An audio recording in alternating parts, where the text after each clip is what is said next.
How's it going, guys? Welcome back to the GSMC Chip Shot Football Podcast presented by the GSMC Sports Network.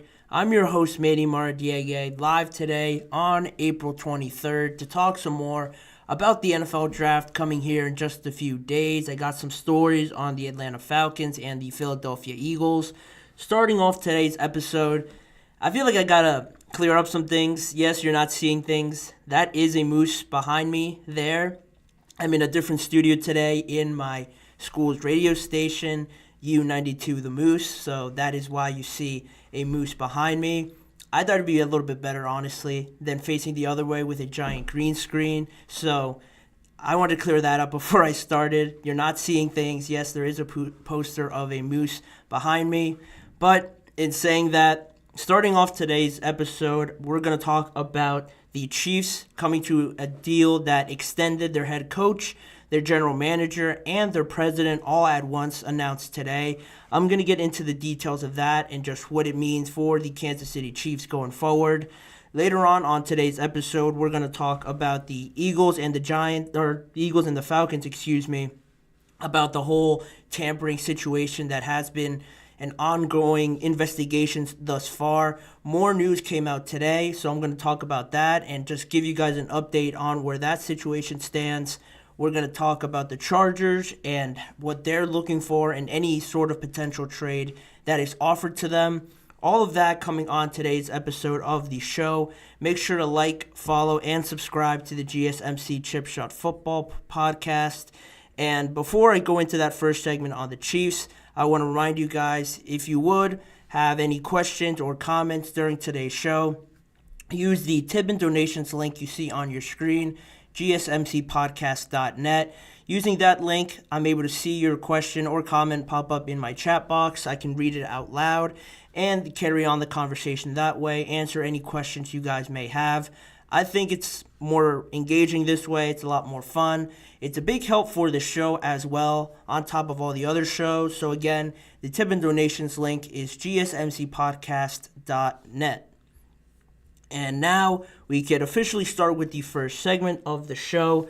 The Kansas City Chiefs extending their head coach, Andy Reid, their general manager, Brett Veach, and their team president, Mark Donovan. All were announced late Monday evening, and now carrying into today. There's more details on it that have come out. They all agreed on contract extensions, and I know Andy Reid's and their general manager Brett Veach's contracts run all the way to 2029, and on top of those two being together, no other specifics were mentioned on Mark Donovan's deal, so I'm sure that'll all get hashed out in the next day or two, but for right now, Brett Veach and Andy Reid are set to go through 2029. And not only that, for Andy Reid, because of all that he's done, of all that he's meant to this organization, the owner, Clark Hunt, mentioned before that if any deal was to be worked out, that he wanted to make Andy Reid the highest paid coach in the NFL. That was a goal of his, and that's exactly what he did with this new deal. He is now officially the NFL's highest paid coach. Again, there's no details at this moment of what he makes per year, but I want to say Bill Belichick was the highest paid coach at the time last year. He was making about $25 million per year, but now he's obviously not in the league because he didn't get hired by any team. So Andy Reid now, with his new contract, takes over that number one spot. I would probably have to guess it's around 25 to 20, maybe even more, just on all that Andy Reid's done, but Andy Reid now officially holds that spot there at the top of the list, and it is big because Andy Reid, up to this point, sticking with him just for a moment, he is 66 years old and has answered a lot of retirement questions so far over the last 2 years about if he ever thought about retiring, how much more, honestly, does he have left to accomplish in his career. He's already accomplished a lot, the Super Bowls, the amount of wins that he has, the longevity of his career. But he answered all those questions with this extension, keeping him until he's about 71 or 72 years old. So he's still got a lot more time to go, about 6 more years to do this thing with the Kansas City Chiefs. So that's always exciting. Very positive news for them to keep Andy Reid around. because I don't think it's any secret or any surprise that other than Patrick Mahomes, having Andy Reid there is what makes this whole team go. He is the catalyst for a lot of how their offense looks and how just the team functions. So that's massive. And their owner, Clark Hunt, like I mentioned before, he just basically gave an overall statement on all their extensions. And he said, individually, Mark, Brett, and Andy each represent the best in the National Football League at their respective positions. And together, they make up one of the finest leadership teams in all of professional sports.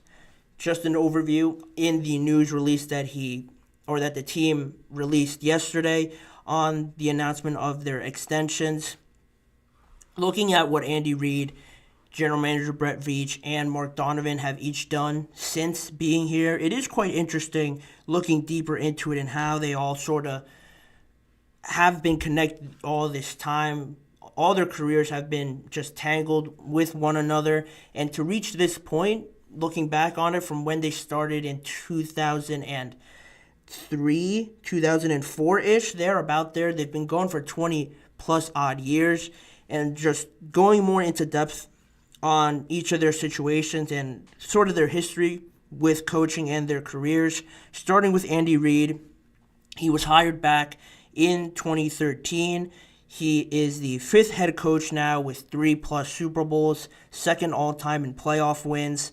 Only other than Belichick, they're the only two coaches with 200 wins and 3 Super Bowls.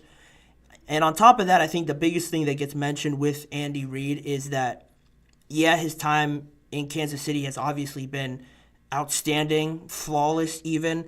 But he is the only coach in NFL history to win 100 games with 2 franchises. I think a lot of people overlook his time with the Philadelphia Eagles and how successful he was there to get that team to where they were in the era before 2010 and leading up to those years, how successful he was with them. Then it was time for a change, and he just continued his success, even grew more with the Kansas City Chiefs after that.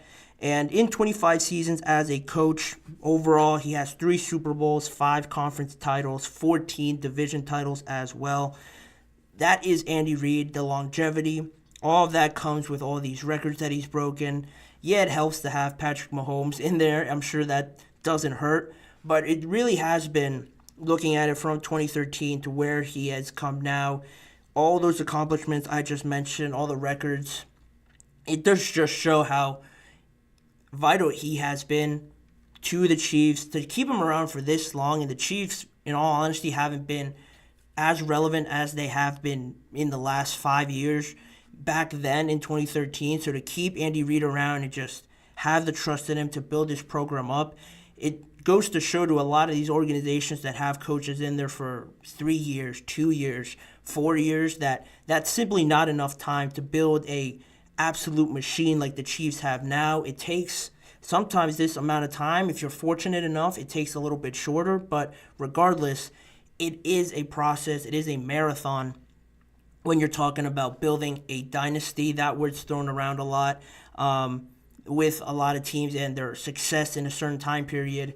To build a legit, successful dynasty, you're going to have this sort of longevity and just grit about you to continue on. That's what Andy Reid has shown. That's why he's gotten this contract extension. And it doesn't fall far from the tree, in all honesty, where General Manager Brett Veach comes in.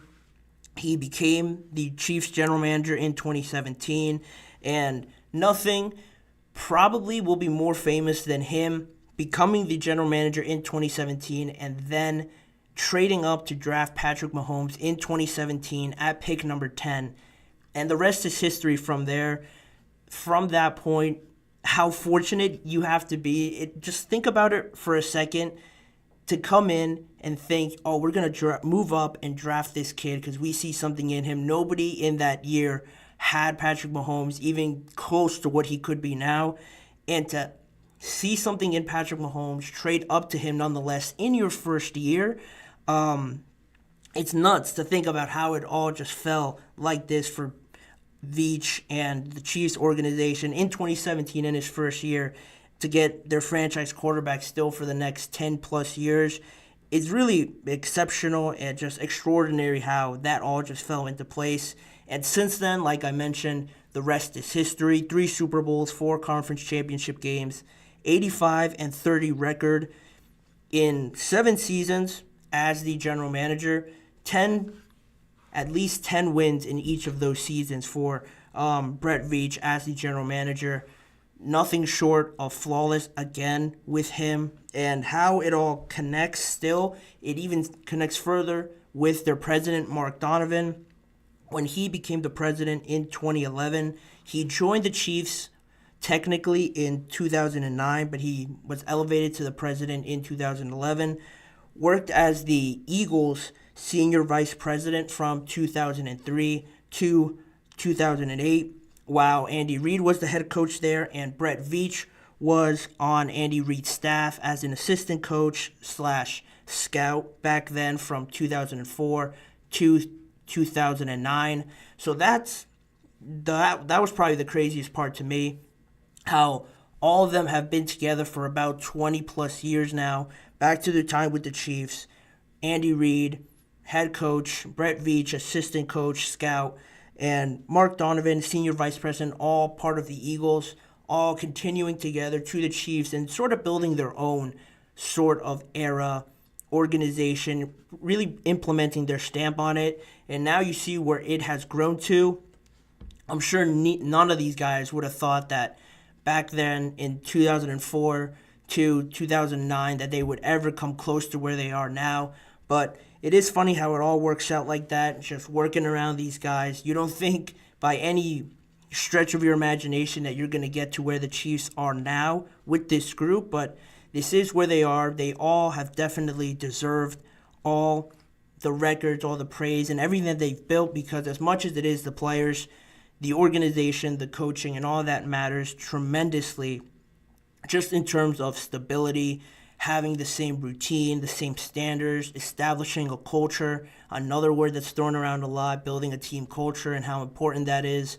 That the epitome of that is just the Kansas City Chiefs. You see it year in and year out. People would doubt them. People will say the roster's not great, but that's where the organization, the coaching, and all the front office members come in, because if the team's not great, if you have all these pieces in place to still deliver on the culture message, deliver on what the Chiefs stand for, you get seasons like last year, or you still get impressive seasons overall. Not everyone has a Patrick Mahomes. I acknowledge that. That certainly helps, but it is as much Patrick Mahomes as it is all these guys. They get an extension running through 2029. Unfortunately for the rest of the league, they're going to have to see all this group of guys together for the foreseeable future, but the Chiefs did the right thing, extending these guys, well-deserved, and now they're just going to have to go and try and win a 3rd Super Bowl in a row, create more history. I'm not going to be the one to doubt them, but we are early in the process, so we're going to have to see how it goes, starting with the draft in just a few days. And in saying that, I will transition into the next segment, but before that, we are going to go into a quick break. But stick around with me. We have a lot more to cover on today's episode, starting with the Jets and where they stand on the number 10 overall pick. Who are they getting info from? Who are they getting feedback from to help them decide what to do with this pick? Stick around and I'll tell you who those people are. You're listening and watching to the GSMC Chip Shot Football Podcast. I feel like I'm losing my mind. Is everybody in the world blind? Please, Lord, give me a sign, a sign. I feel like I'm losing my mind. Is everybody in the world blind? Please, Lord, give me a sign, a sign. I wanna be the greatest. Everybody on their face shit. I look around and feel like everybody is the fakest. I make this every day and I'm impatient, hoping one day I blow up from the basement. Statement, the top is so vacant. I don't hear shit that I think is amazing. Waiting for my day when I'm playing sold out shows for 1,000 faces. Hey, give me that crown, get in my way and to be put down. It ain't your place, all this my town. If I want that shit, then I'll get it right now. I'm losing it, the news it fits. I'm lose your shit. That's stupid if you choose to live or choose to dip. You choose to fight or lose your grip and lose a gift. Oh. I feel like I'm losing my mind. Is everybody in the world blind? Please, Lord, give me a sign, a sign. I feel like I'm losing my mind. Is everybody in the world blind? Moving right along with today's episode of the GSMC Chip Shot Football Podcast. Now into the next segment. The number 10 overall pick could be, in the end, decided by Aaron Rodgers. And, in saying that, looking back on last year with the Jets and Rodgers and the whole situation of how immediately they were thrusted into this Super Bowl contending team, they got Rodgers. They finally have a competent quarterback to lead this young, exciting team. They had a very impressive defense led by Sauce Gardner and Quinnen Williams and those guys. Offense, they had a young stud in Garrett Wilson showing out during his rookie year. They felt that they had to do something to maximize this talent. You managed to get Aaron Rodgers. You accommodated him by bringing in Alan Lazard, Randall Cobb, Nathaniel Hackett as the offensive coordinator. Everything to make this transition go smoothly. And of course, opening night against the Bills at home, it was all very emotional with the game being on 9/11. It all seemed to be going in this sort of movie-like cinematic way. You had Aaron Rodgers running out with the flag. Everything was gearing up to be this magical run.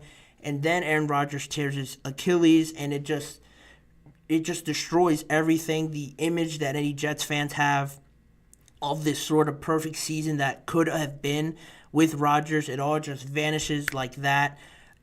With Aaron Rodgers' injury, then everything just gets thrown into looking towards next year. And you never wanted to come to that, but unfortunately it did.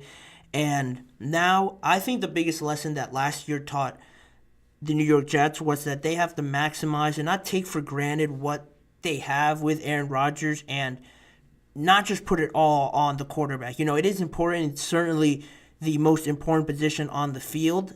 But it just can't all be Rodgers. With him being 40 already, he's going to turn 41 in December.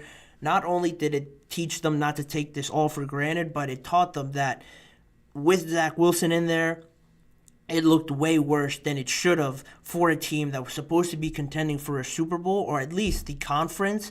It shouldn't have looked that bad as it did with only Aaron Rodgers going down. It looked extremely bad. The offensive line was banged up.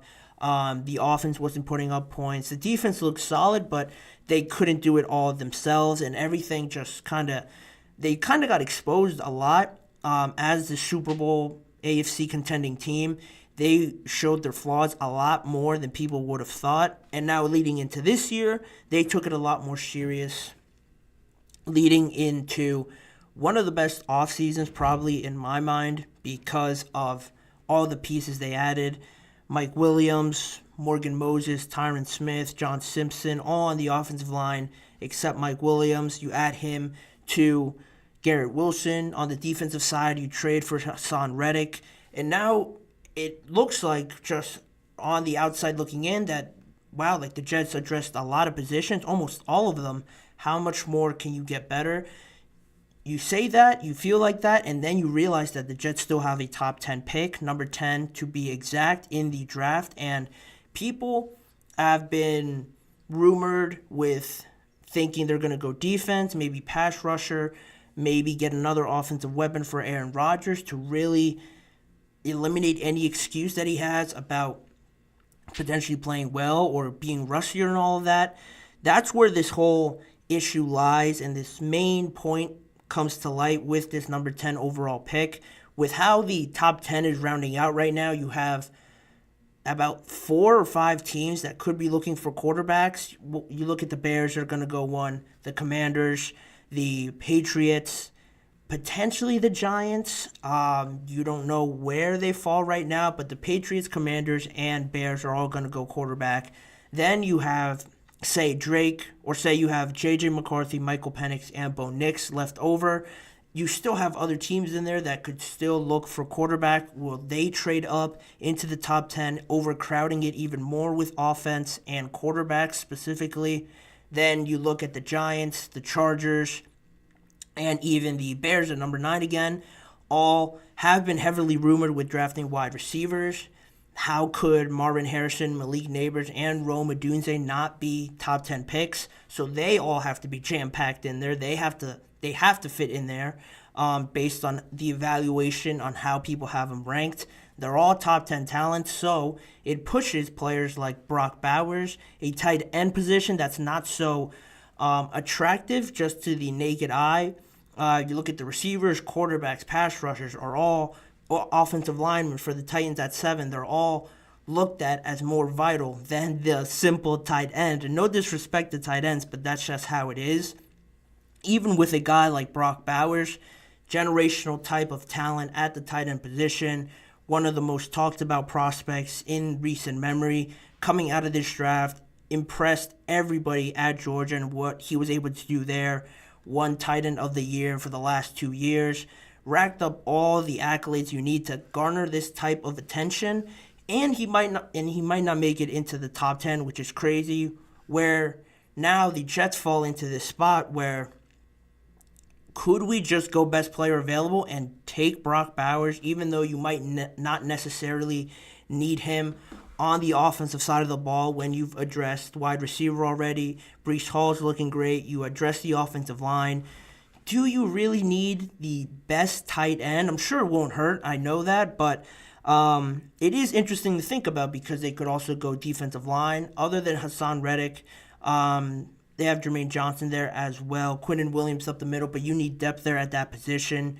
Could you potentially trade back also to gain more picks? You need another corner outside of Sauce Gardner, maybe another safety as well.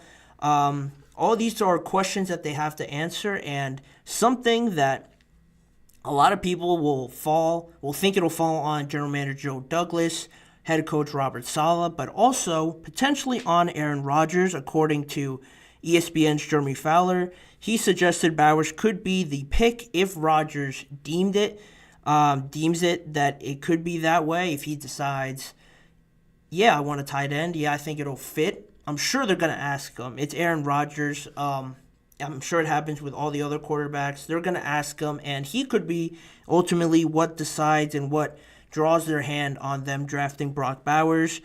On that report, Jeremy Fowler said specifically, so he'll go fairly high in the first round, but he might not be that slam dunk top 10 player, mentioning Brock Bowers. A lot depends on the Jets because they've got Aaron Rodgers. They are all in.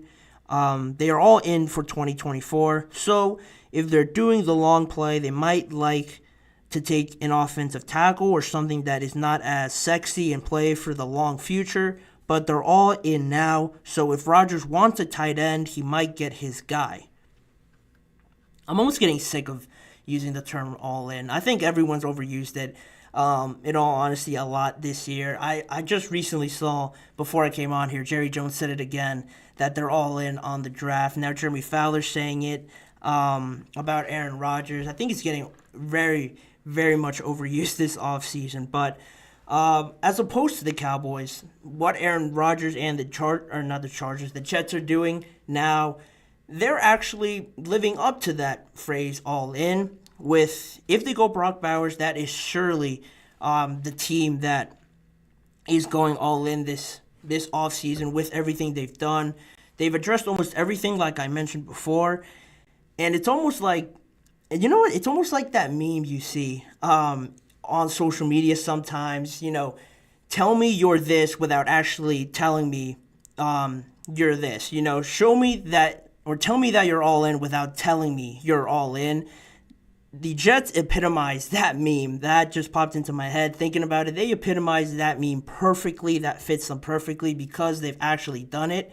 And then with Brock Bowers potentially going there and Aaron Rodgers maybe being asked about it, I'm sure it's going to draw some split decisions within the organization about going offensive tackle because you don't want to completely strip this down and be left with nothing.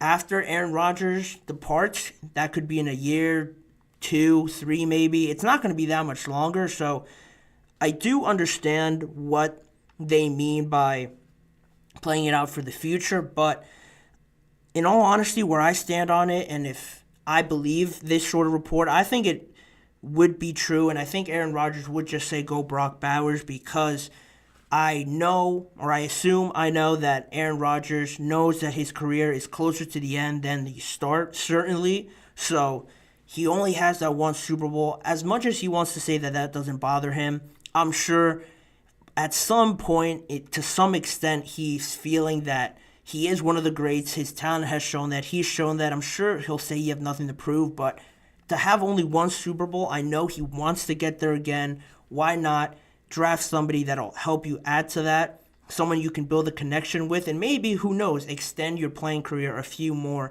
years if you have that reliable position to throw to, specifically a tight end. Tight ends are more often than not the quarterback's best friend because of where they line up, how close they are, short, intermediate routes. Gronk, you think of Gronk and Tom Brady, Mahomes and Kelsey, Phillips and Antonio Gates. That just seems to be the pattern. If you could build something like that, close to something like that, with Brock Bowers, who is touted to be this great tight end prospect, it could extend Rodgers' period with the Jets, and that only benefits the Jets, benefits Rodgers playing longer, and the Jets have more of a window now to plan out that future that they want to talk about post Aaron Rodgers.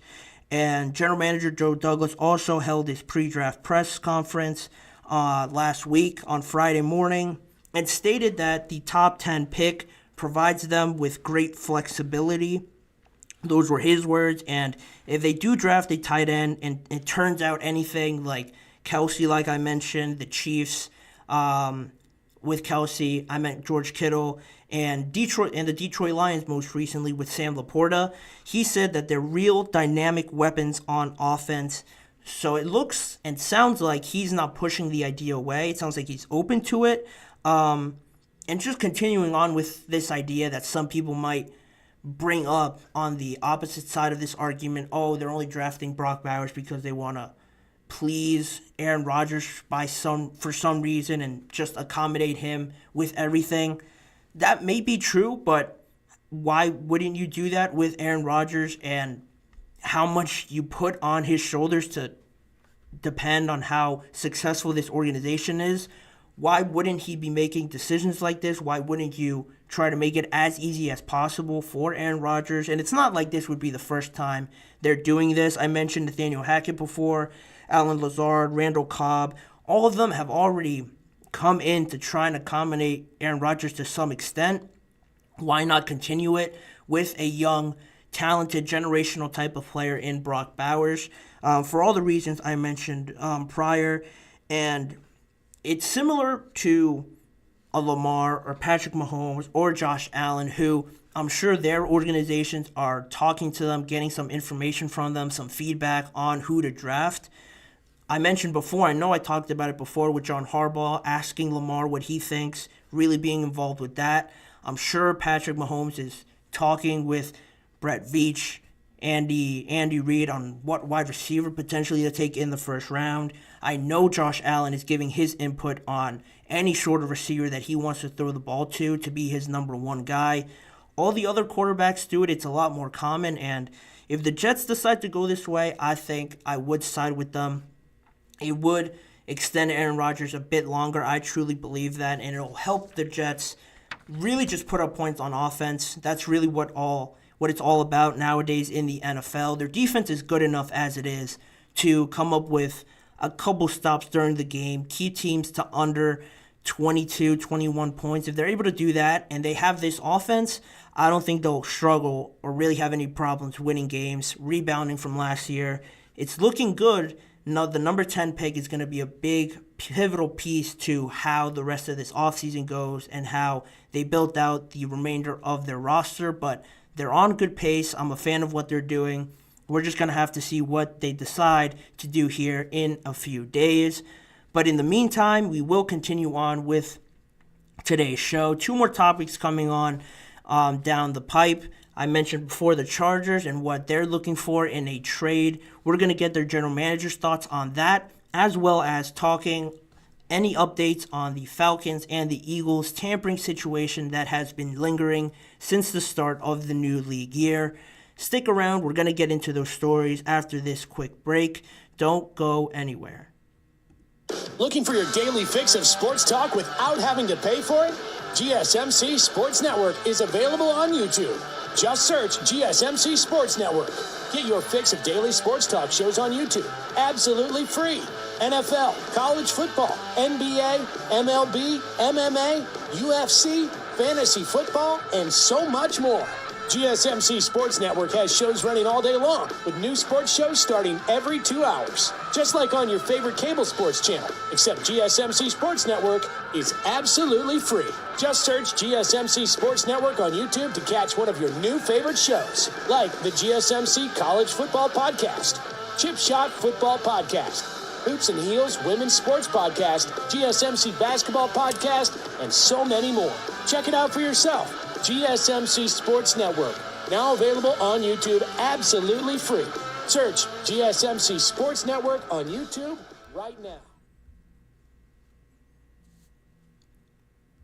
Back here on the GSMC Chip Shot Football Podcast to bring up an old, still relevant topic in the Atlanta Falcons and the Eagles tampering situation, the alleged tampering that occurred when they signed their biggest signings of the offseason, Saquon Barkley for the Eagles and Kirk Cousins for the Atlanta Falcons. It happened a while ago. I mentioned at the start of the new league year when the tampering phase of the offseason commenced on that Monday, I want to say, when the league year started on that Wednesday. I want to say it was March 13th exactly. I don't have the date in front of me, but just off of my memory, I want to say March 13th, and there is a technical tampering period that is allowed for any pending free agents to get a head start, maybe test the waters out a little bit, get their agents to see what's out there for them. And I emphasize agents because that is the only part allowed that the NFL allows with this tampering phase. The agents can go out and communicate, make any sort of contact with teams that are not that they don't have contracts with. You're not the team that you are contracted with until the new league year starts. That is the only team you're allowed to talk to until that Wednesday when the new league year started. And that's where all the confusion starts to come about, because it was during that tampering period that you saw everyone go bananas when the Eagles announced that they were signing Saquon Barkley, or really I should say the insiders, because the teams can't officially announce that because they're not allowed to technically. So you see guys like Adam Schefter, Ian Rappaport, Mike Garafolo, Tom Pelissero, all these guys announce these deals that eventually happen, but it is reported, or they say is expected to. Nothing is finalized in technical verbiage, but it is expected, and it does end up happening like these two deals did. And then you have the introductory press conference, and that's where the confusion and these doubts start to come about. That's what raised the antennas for the NFL. Starting with the Falcons, they were ultimately the biggest culprits of this tampering allegations, these tampering situations, because, like I mentioned during Kirk Cousins' his introductory press conference, he said that that he had talked with Atlanta's head athletic trainer during the tampering window, or potentially even before that. He mentioned that he had made prior contact to the new league year with the head athletic trainer. Again, that's against the rules. Not allowed to talk with any other member of any other organization. He was still technically part of the Minnesota Vikings, so he wasn't allowed to do that. And it was also reported that on top of the athletic trainer, he spoke with their director of player personnel too, Ryan Pace. That's his name, the athletic or the director of player personnel, Ryan Pace. That was allegedly, that one seemed a bit more doubtful, but it was out there. And it also was said that Cousins was in direct contact with Kyle Pitts, who had been actively recruiting him for multiple weeks. That one's a bit more vague and a bit harder to prove, which is why this has still been ongoing, I'm sure. But even on top of that, it was also reported that Kirk Cousins played a part in recruiting Darnell Mooney as well. He also admitted, allegedly. So I just named off like 4 things right there that Kirk Cousins couldn't do. So the league is investigating that, how much was said, what was said exactly, and all the technical stuff that they have to investigate with this sort of case. But with so many allegations and so many scenarios that could be true with Kirk Cousins, this one is expected to be a bit more severe, as Adam Schefter reported, just because it could result in them taking away a draft pick before today, and I'll just get into that in a few seconds here, but before today, it could have been a draft pick because of everything that I just listed off with Kirk Cousins, but I'll touch on that in a second. And now you move on to the Philadelphia Eagles, and this one was even a bit trickier to understand because with Saquon, his deal was announced by these insiders, these reporters, during the tampering period. It was expected to happen, and then once the new league year started, the Eagles officially announced it. It all became official, and at his introductory press conference, they asked him about the comments his former head coach, the head coach of the Penn State football team, James Franklin, they asked him about his comments and trying to bait him a little bit, I guess, into admitting there was some potential tampering going on, but James Franklin basically revealed a possible tampering situation when he said in an interview that Saquon, he fit well with the Eagles. He said that he felt that Saquon Barkley spoke directly with Howie Roseman and that they had positive conversations, which is what swayed Saquon Barkley ultimately in the end.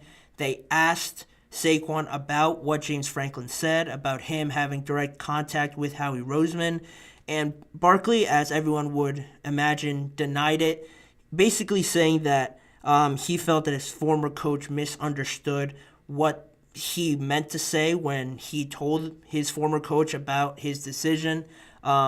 He just denied it, basically. Howie Roseman denied it as well, along with the Philadelphia Eagles. So that one's a bit trickier. You can't really, because it involves a third party, it is harder to find out what James Franklin said and how that involves Saquon and Howie Roseman and stuff like that. But with Kirk Cousins, that one seems a bit more serious because it all had to do with him. He reached out to this person, and he had Kyle Pitts reach out to him. That one's expected to be a bit more serious, according to Adam Schefter.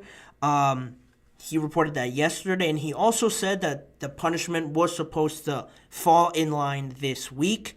And this is where it kind of all threw me into a loop, because on my way here, I saw that the NFL, in response to what Adam Schefter said yesterday, they announced today that a decision on both of these tampering allegations would not be decided on this week, would not happen before the draft as it was expected. So, in saying that, this is just sort of all an update on what could be based on what Adam Schefter reported and a possible punishment.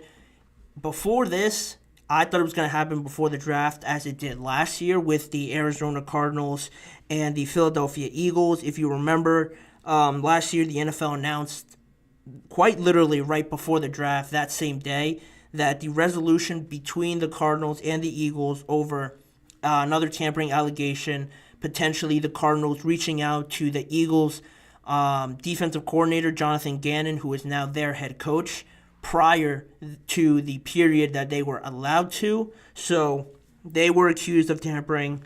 They ended up swapping picks, both of those teams. So that was announced right before the draft, and it doesn't seem that severe, but it's almost the same thing that's happening here, and that was expected to be the punishment. But with this, now the Falcons and the Philadelphia Eagles can sort of breathe a sigh of relief, because even though I really didn't think they were going to affect the first-round pick, doubtably the second-round pick, it was still gonna take away a potential draft pick on day 2, maybe most likely on day 3 with the Eagles. Maybe you could look at the second round with the Falcons, but it was going to affect the draft in some way, as many people expected it to, if they were going to come to a decision this week. Now, because it is pushed past this week, it won't affect the draft. And now you ask these questions of why it's taking so long, what could be holding it up,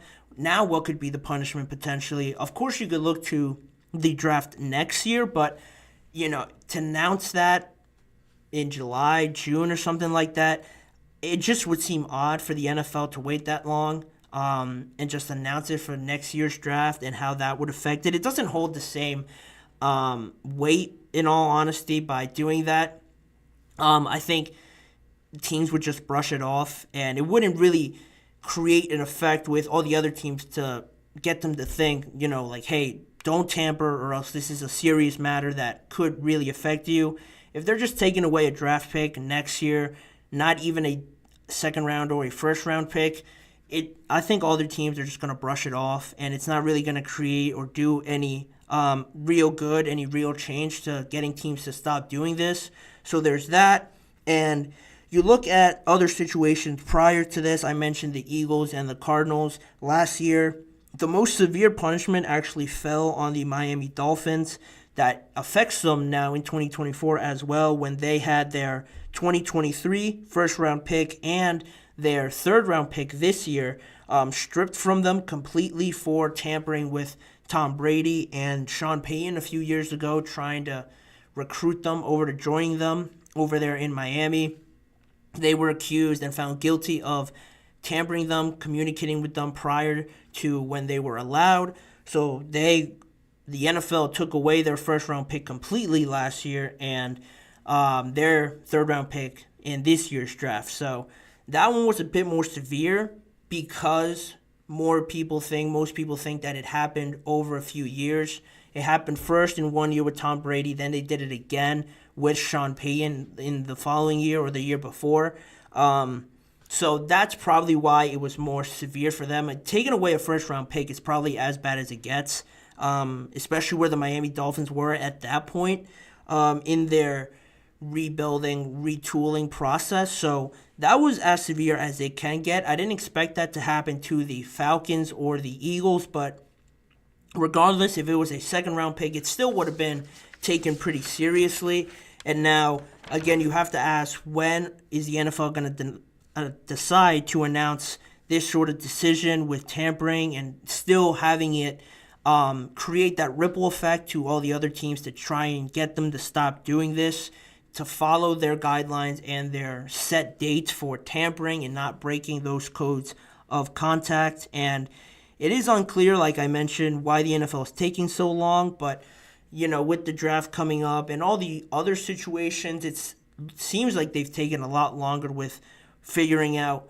They had to get the scheduling down for the Brazil games, the Christmas Day games. So you understood that, why they didn't attend to this matter before. But now, what other situations do they have to deal with? I just could not know. But it seems like they've addressed everything so far. So it is a bit odd that they announced just a day right after that they're not going to apply any punishment yet to both of these teams. They could still be looking for more information, but I think a lot of people, a lot of teams were just left confused around the NFL, as was I. But, that's where the situation stands. Updating you guys on the tampering situation, why it could be taking so long, and where the Falcons or the Eagles could have gone wrong in their off-season transactions. But that's all the information I have as of this moment. We're going to put a pin in that conversation and transition into the last segment of the show. We're going to go into a quick break just for a few seconds, and on the other side, I'm going to talk about the Chargers and what their general manager, Joe Hortiz, said about any trade scenario that any other team wants to propose to them, what they're looking for, and what their mindset is heading into the first round of the NFL draft. So stick around. You're going to want to find out what he said here in just a few seconds.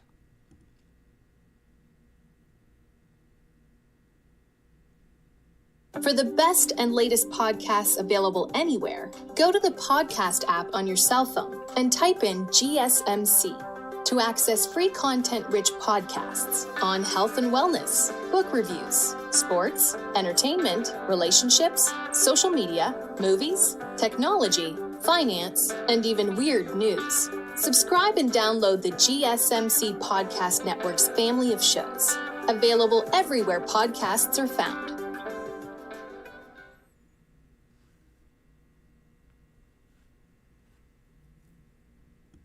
Wrapping up today's episode with some more draft talk, just days away from the first round of the NFL draft. I'm going to get into the Chargers and what their general manager said, but before I do that, to wrap up today's episode, I want to remind you guys once again, if you have any comments you want to make or questions on anything I say, to use the tip and donations link you see on your screen, gsmcpodcast.net. Using that makes me able to see your question pop up right away in live time in my chat box. I can react to it, answer it, and just carry the conversation on that way. It's a big help for this show, and I just think it's more engaging that way if you guys are able to use that link with any of your questions or comments. Once again, the tip and donations link is gsmcpodcast.net. So, in saying that, I can talk about now the Chargers and explaining what they're looking for, what their mindset is with that number 5 overall pick. Just a couple of weeks ago, it seemed to me that number 5 would be the ideal situation, the ideal pick to trade up for. Now it seems like everything has shifted a few more picks up, and everyone's talking about the Patriots wanting to move up to them, maybe the Arizona Cardinals, with Washington saying that they're likely not going to trade their pick right now. That number 3 and that number 4 pick just have risen in the value that they hold, with the Patriots also saying that they're still open for business. The Cardinals have said it at some point this offseason that they're willing to, negotiate a trade. And the Chargers as well haven't said that they're not moving, they're against trading. They also say that they remain open to it, but it's a little different with the Chargers, and I thought this was interesting because of the way their general manager, Joe Ortiz, echoed Jim Harbaugh's comments from the league meeting over a month ago when Jim Harbaugh said that the number 5 overall pick feels like the first overall pick in this year's draft because of all the quarterback talk, now more than ever revolving around the top 3, top 4 picks. Their pick is almost seemed as the start of this NFL draft, when before I've mentioned it could be the number 2 overall pick with the questions around that. But it seems more and more evident now that, the quarterbacks in some order that they fall, whatever that could be, are going to go top 4 latest. With one of them, unfortunately, or not one of them, potentially falling out of the top 4 if the Cardinals decide to draft Marvin Harrison. So the Chargers really hold a lot of stock in this value, hold a lot of intrigue from all these other teams, the Raiders, the Broncos, the Giants, if they want to move up one pick, but you never know with them. Everyone is getting a bit now almost active with hitting the phones up and reaching out to other teams about trading. And I thought it was interesting how Joe Ortiz brought up this conversation about trading for that pick and what they're looking for, because he was pretty straightforward about it, and I just don't recall someone being so honest about it before in the past. At his pre-draft press conference, he mentioned and addressed all these questions about trading that pick as well, and he said there's certainly it's too good of a deal sort of mindset in terms of what you're getting back. They have to make it attractive for us to move away from those players. The whole it's a fair trade, it's a wash. I don't think that's a trade we're interested in.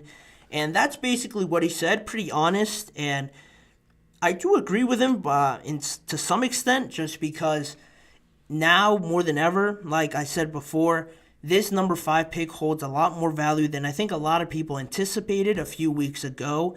And with everybody, the Commanders especially, starting this whole domino effect last week when their general manager, Adam Peters, said that, they're not really feeling like they could look to trade out of that number 2 spot at this point. They even said that they would have a clearer picture, probably a definitive decision on who they're drafting at number 2 by this point this week. So they seem locked into that. The Patriots have said that they're still open, so if somebody wants a Drake May, a J.J. McCarthy, or a Jaden Daniels, number 3 would make the most sense, but it is going to be very expensive, and Joe Ortiz as well has backed up those feelings and saying that this whole idea around a fair trade, it works out for both teams and everyone can walk away happy from the negotiation table. That's all a bunch of rubbish. It doesn't really suit them, and it's not something that they're looking for, in all honesty. I like it. This all fits into that sort of mindset that Jim Harbaugh, Joe Ortiz, Greg Roman have brought into this organization. All business, no sort of really kindness, for a lack of a better term, just in the way that they've talked about the kind of team that they want. Vicious, all about the run, all about this team mindset, establishing both offensive line and defensive line. They want reliable, trustworthy, hard-nosed players that fit into what you saw with Jim Harbaugh at Michigan and now carrying it over to the Chargers. To me, this just falls in line with everything that they've said. I liked it before, and I like it again here by them saying it. I like the honesty, and I like the way that this sort of manipulates a little bit the conversations that they have, because you're setting your precedent, you're setting your standards right away. It's not like they want to move. I'm sure they're happy with taking whoever they want at number 5. So all these other teams that feel desperate about trading up and trading anything, moving sky and earth to try and move up to number 5, number 4, number 3, they're the ones that need to go knocking on people's doors, hitting up all these other teams over the phone and trying to get a deal done, because they are desperate to some extent. If they really feel that they have an opportunity to get better and get their franchise quarterback, they're going to have to maybe give up more than they want for that number 5 overall pick. And then the discussion about, is it worth it with some of these teams? I heard it talked about on TV today. I forget which show, but you have some pieces with the Raiders and Devontae Adams, for example. You have Devontae Adams, you have Max Crosby, probably both in their primes. You bring in Christian Wilkins, another player in his prime. How much longer can you go? How much longer is your Super Bowl window open to really lollygag and just stay content with being okay, a 500 team, the third best or second best team in your division? How much longer do you think you have just coasting right now at that level before Devontae Adams might be heading towards the end of his career or just moving on from the Raiders? Max Crosby as well. I mean, he's not old by any means. I know he's going to play probably for a lot longer, but specifically with Devontae Adams on that offensive side of the ball, how much longer do you think you could just stay average and keep him around? That's something that drives this sort of want to move up. The Raiders have been in conversation so far, reportedly talking with the Commanders. I'm sure they're going to talk with all those teams up there trying to move up, because that is a serious issue that they have to resolve right now to compete in any of these divisions, especially the Raiders, where not only are they in a tough AFC conference where all the young, up-and-coming quarterbacks seem to be, they're in the AFC West. So any thought about winning that division or competing, knocking the Chiefs off of their throne, probably got pushed back until 2029, like I mentioned at the start of the show, with Andy Reid, their general manager, all extending past 2029.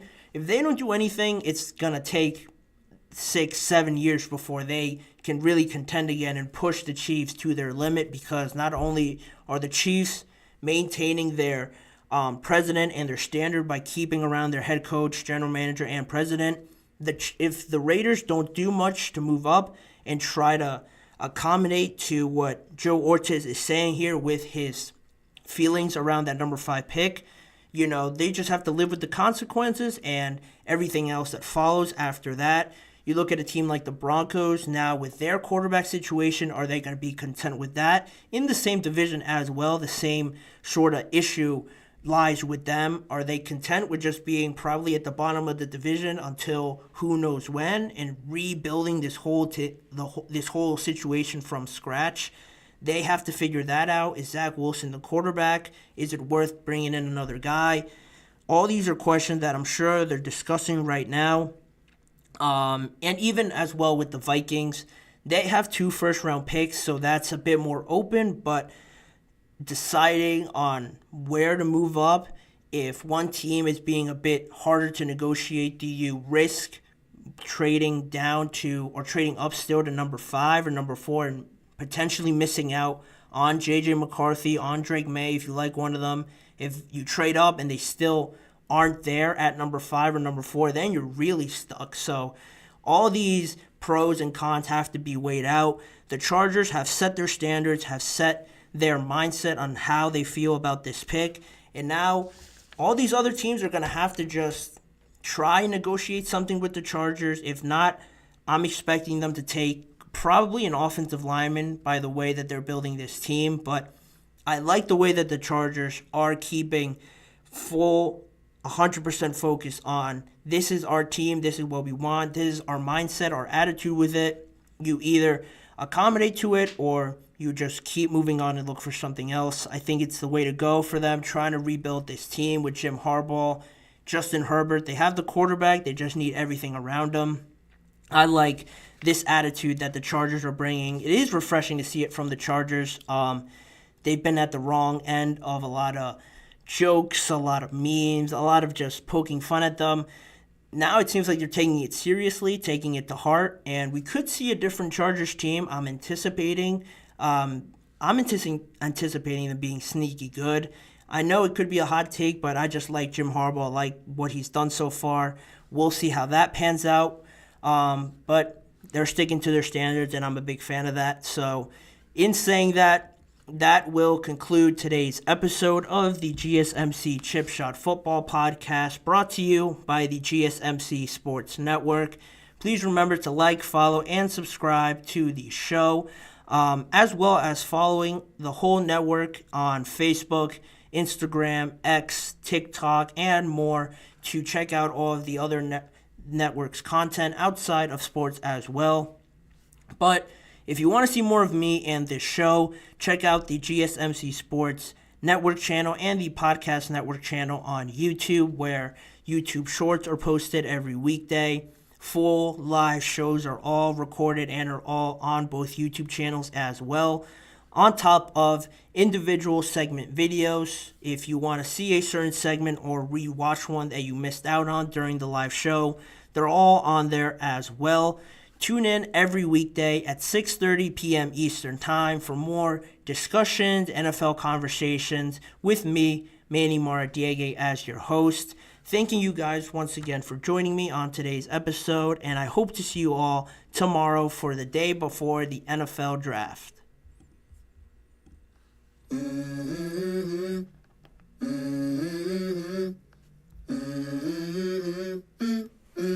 Let's go. I wake up to a little bit of drool on my pillow, feel like it's gonna be a bad day. Yeah, I'm tired of shit, and the coffee ain't hit yet, damn it.